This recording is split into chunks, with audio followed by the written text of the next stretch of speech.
tous, aujourd'hui le sujet du jour sera l'eau. L'eau, c'est la vie, c'est le défi de notre civilisation, c'est aussi l'information et c'est un moyen efficace pour promouvoir la santé. Pour nous en parler aujourd'hui, nous recevons Jacques Bauer, spécialisé entre autres en santé environnementale ainsi qu'en immunologie nutritionnelle.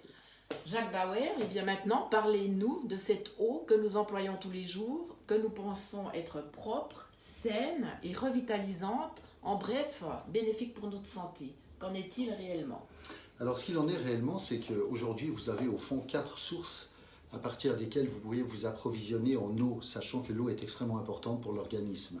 La première source, c'est évidemment l'eau qui porte le même nom, l'eau de source. La deuxième, c'est l'eau de pluie. La troisième, c'est l'eau minérale que vous trouvez en bouteille, que ce soit des bouteilles en plastique ou des bouteilles en verre. Et puis la quatrième, c'est évidemment l'eau qui provient directement du robinet, chez nous, à la maison, dans les appartements, dans les habitations, dans les entreprises, etc. Alors, en ce qui concerne l'eau de source, malheureusement, elle est très souvent polluée par le fait qu'il existe ce qu'on appelle des nappes phréatiques, qui sont des nappes d'eau souterraines, mais qui sont malheureusement considérablement polluées de nos jours par l'ensemble des éléments qui sont utilisés par l'homme, notamment pour fertiliser les terrains, comme de nombreux pesticides, des herbicides ou différentes substances qui viennent directement de l'atmosphère et qui font que toutes les eaux de source, à aujourd'hui, malheureusement, ne sont pas forcément bonnes à boire. Vous avez également d'autres types d'eau, parmi les 3 autres que je vous ai cités, par exemple l'eau en bouteille. Eh bien, l'eau en bouteille est une eau qui est censée avoir un certain nombre de propriétés, mais très souvent c'est une eau qui est morte, qui est stagnante, qui a été stockée depuis longtemps dans des endroits où elle ne devrait pas l'être finalement, et surtout elle est morte, comme je vous le disais tout à l'heure, parce qu'elle ne contient plus d'éléments qui sont propres à l'activer. Très souvent on parle d'eau minérale, mais il faut bien faire la différence entre les minéraux métalliques et les minéraux organiques. Les minéraux métalliques sont des minéraux qui proviennent directement de roches et de pierres, alors que les minéraux organiques ont, eux, été préalablement digérés par des plantes. Et il faut savoir que ce sont les seuls qui sont de nature à pouvoir être absorbés par l'organisme. Donc boire de l'eau morte, ce n'est pas forcément ce que tout le monde souhaite. Reste évidemment l'eau de pluie et l'eau de robinet. Alors les pluies, vous avez tous entendu parler des pluies acides. Les pluies acides qui provoquent également passablement de perturbations au niveau de l'organisme. C'est la raison pour laquelle, en fonction de ce qu'on envoie dans l'atmosphère, il n'est pas toujours recommandé non plus de boire de l'eau de pluie, malheureusement. Il reste bien sûr l'eau que l'on obtient dans les robinets. Alors comme vous le savez, je suis pharmacien, je peux vous dire qu'on peut mesurer actuellement, que ce soit en France, en Suisse ou ailleurs, dans les pays dits civilisés, à peu près 10% de tous les médicaments qui sont consommés par les utilisateurs qui vont aux toilettes. Cette eau est excrétée sous forme d'urine avec une grande partie des médicaments que les gens prennent, et notamment tout ce qui est lié aux hormones, par exemple les oestrogènes, lorsque les femmes prennent la pilule. Et le gros problème, c'est qu'on va retrouver une très grande quantité, 10% à peu près, de ces médicaments, que ce soit des somnifères, des tranquillisants, des pilules, dans l'eau du robinet qui va être reconsommée par les gens plus tard, ce qui n'est évidemment pas la meilleure des choses que l'on puisse souhaiter. On se rend compte par exemple dans une rivière qui est assez polluée, qui est la Tamise, qui coule dans la région de Londres, qu'à peu près 9 poissons sur 10 sont devenus femelles à cause justement de la problématique de la féminisation de ces poissons en raison de la grande quantité d'œstrogènes qui sont excrétés par les urines des femmes qui prennent la pilule dans la région. Donc tout ceci n'est évidemment pas très réjouissant.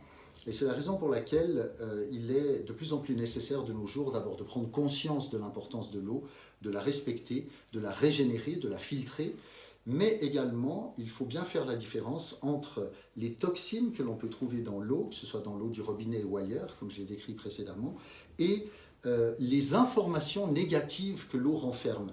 Et ça nous amène notamment aux travaux d'un physicien extrêmement connu qui est décédé maintenant, qui s'appelle Benveniste en France, et qui a montré que l'eau avait une mémoire. Et si l'eau a une mémoire, ça veut dire qu'elle va stocker les résidus émotionnels également, ou d'autres formes de signatures énergétiques qui sont émises par ceux qui l'entourent.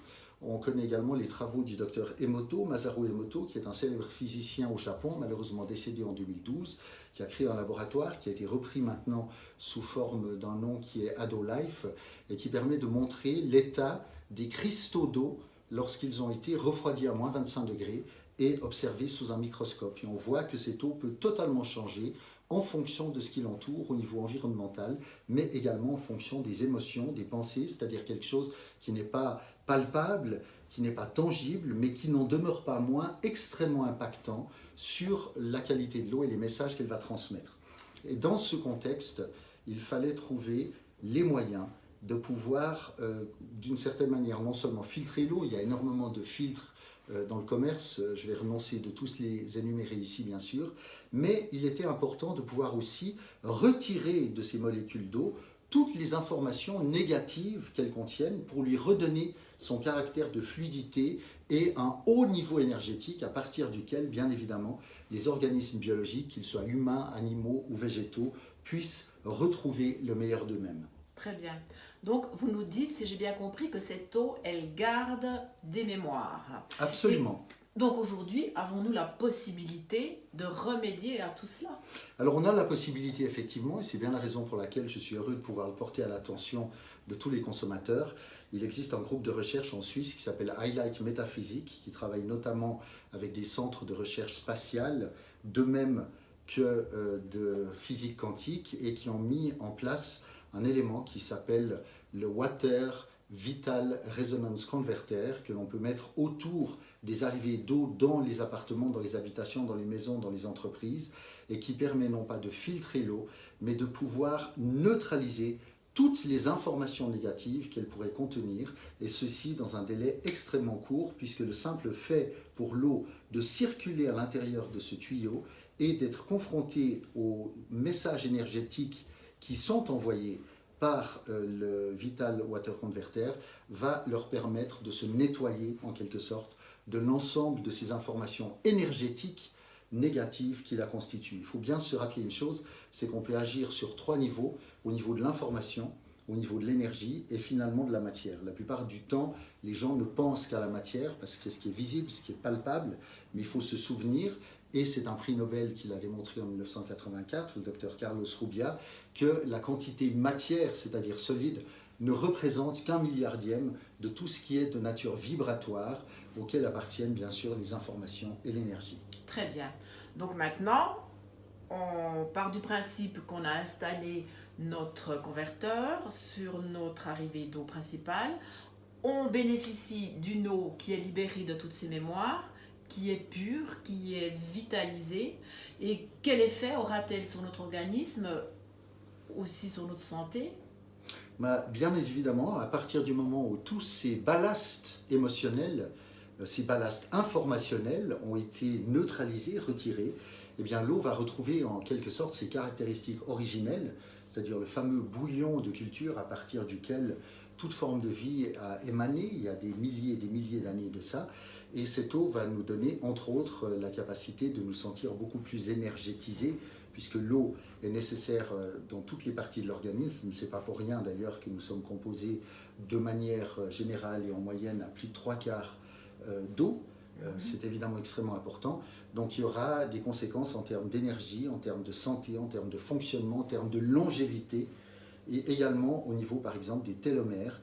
Les télomères, ce sont des structures qui recouvrent les brins d'ADN et dont la longueur va déterminer votre espérance de vie.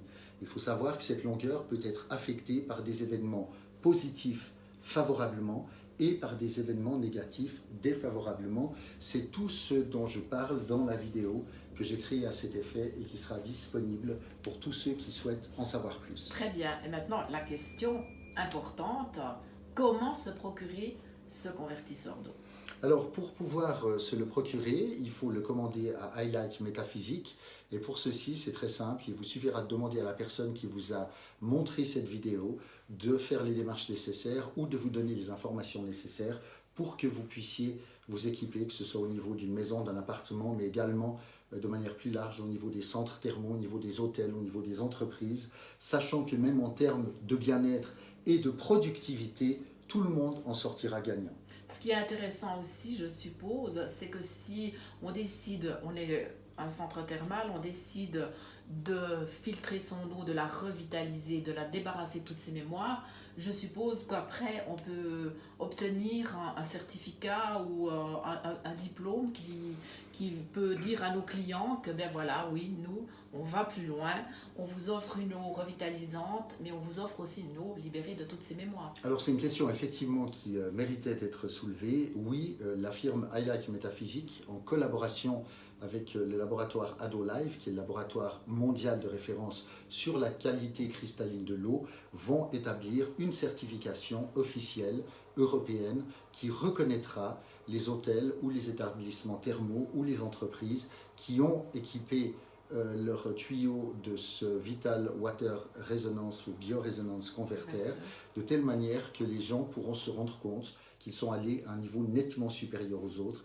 et qu'ils leur apportent vraiment le meilleur de ce qui est possible d'apporter aujourd'hui en termes d'information de l'eau et évidemment d'efficacité pour le bon fonctionnement biologique, psychologique, psycho-émotionnel d'un corps humain, entre autres, mais également des plantes, des animaux. Chaque organisme biologique peut réellement en bénéficier au mieux de son potentiel et de retrouver ainsi sa meilleure autonomie. Très bien. Eh bien, Jacques Bauer, je vous remercie pour toutes ces précisions.